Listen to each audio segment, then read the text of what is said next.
How you doing, YouTube? Matt Acid Beer Reviews. Back with a little bit of Hill Farmstead, courtesy of my boy Keith, in the form of their Self-Reliance. Yeah, this is the Czech Saaz version of it, and it is a Farmstead India Pale Ale brewed and dry hopped solely with Czech Saaz and conditioned in oak barrels. Yeah, my buddy Keith got a hankering to go up to Hill Farmstead, and that was like, what, a day and a half ago? And I came back and he brought me beer, as Keith typically does.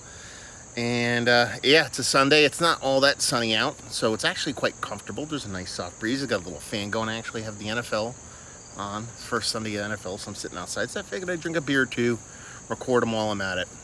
So yeah, here we go. What is this beer? This is, let's see, Ralph Waldo Emerson's essay, Self-Reliance inspires and compels our persistent reflection, examination, and refinement. To that end, we present to you our Self-Reliant series of Farmstead Single Hop India Pale Ales. This release was brewed in April of 2018, generously hopped with Saaz, a source from Czech Republic, aged in oak puncheons for 4 months prior to bottling, and has been intentionally bottle conditioned until reaching its peak expression. Please consume within 6 months for best experience. Yeah, so that's weird because they actually said it was brewed in April. Okay, no, that makes sense because the date on here, it's September, I believe. Bottled 2017 hop harvest, so they did a year prior hops, so a little bit of aged hops. And it was bottled May 2018. April, well, no, it doesn't make any sense then, right? They said it was bottled 2018, May 2018. They said it was brewed in April of 2018, but spent 4 months in Puncheons. How is that even physically possible? Because it's a month from April to May. So it spent 1 month in a Puncheon? I'm sure there's something there. Something off. Maybe a dating thing, I don't know. Label-wise, it's really pretty. A little bit of a departure what you typically see from Hill Farmstead. I mean, it's still that kind of dark with a little bit of kind of etched drawing kind of thing going on, but a little bit more graphical. I kind of dig it. So yeah, let's dive into this sucker, see what she's got. Yeah. Used a rusty old bottle opener from our barn. Man, that popped off there. I love it because they use these kind of champagne kind of caps, or wine caps. I really dig that. Kind of keeps out a lot of that. I didn't wash this before I came out here. You're gonna get dirty glass mafia, by the way.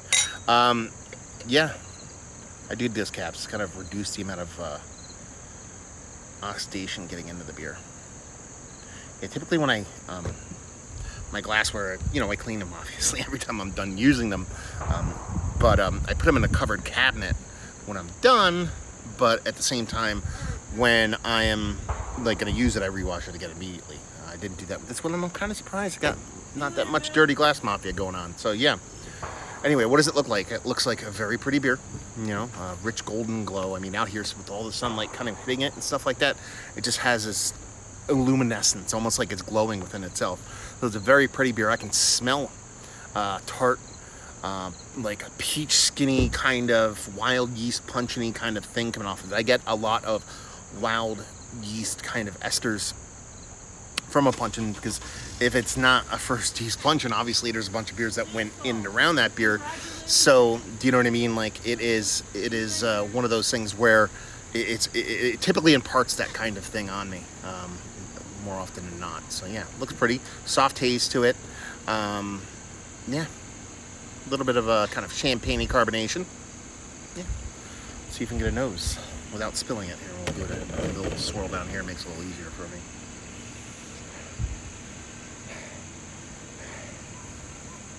Yeah, it is that kind of tart, slightly acidic kind of peach fuzziness that I dig so much when it comes to these kind of beers. There's a soft little vanilla to it. As far as that Saaz-y kind of hoppiness goes, I'm not really getting a ton of that. I'm not getting a ton of bitterness on the beer. It's more just of a wild ale. It smells more wild ale than anything else, and not necessarily a bad thing. Yeah, it smells very pretty. It smells very drinkable. Doesn't smell like gunshots. It smells like yeah, it smells like a nice wild farmhouse ale. So let's dive in. Cheers.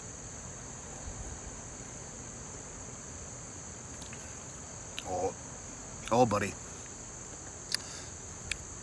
Oh man, those Saaz hops really come through in the taste in a very cool, sharp way I did not expect. When they talk about it being aggressively Saaz hopped, it has to be, being that the hops are, one, old to begin with. You know, you're looking at a year old, and two, that they've been, you know, it's been 2 years since the thing's been in a bottle sitting around. You still get that zippy bittering. It's not even like, a lot of times, like when you get like aged hops, old hops in beer, for me, more times than not, it comes off as like kind of tannic, like tea-like bittering. That's not the case here. There's a sharpness to this. It's more akin to like a little weedy characteristic, a sharp bittering, almost pepper. Like, that's how sharp the bittering kind of comes off. There's a nice tartness in there. It's sticking to that kind of under-ripened fuzzy peach skinniness that I get in a lot of these beers, but in a very, again, sharp and vibrant way. A soft acidity to it, nothing overly acidic, subtle tartness to it, a nice sweetness, and a really soft, nice mouthfeel. It's not creamy, it's not ultra silky, just nice and soft. And that's a cool kind of contradiction to the way the beer is, you know, with all that sharpness from, you know, the way the hops kind of come off, the way that bitterness kind of plays, and everything like that. And then you have that soft on the other end of things. It kind of sways back and forth between those two worlds, and ends up being a really fun, really well-made beer. I mean, listen, fucking hell, Farmstead farmhouse ale, aged in Puncheons, aged hops, stay selected to specific Saaz hops. I mean, the chances of this beer being sideways or poopy are pretty slim to none. But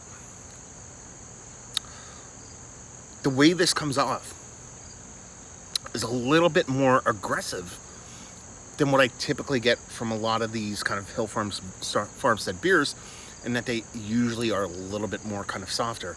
They can be aggressive at times, but not in this way, not in the sharpness of that bitterness and that zip and that kind of that little bit of prickliness of tartness or whatever. And I know, again, you get that a lot in their farmhouse stuff, but it tends to be a little bit softer, those particular bits and pieces, at least from my personal experience with what I've had from them in this kind of vein of beer. But yeah, it's tasty, it's delicious, it's appropriate. I'm outside, I want something to just kind of hits the spot, and this is doing it in spades. Yeah, thank you very much, Keith. Very cool you dropping this off. Let's see if I got anything else before we wrap this up.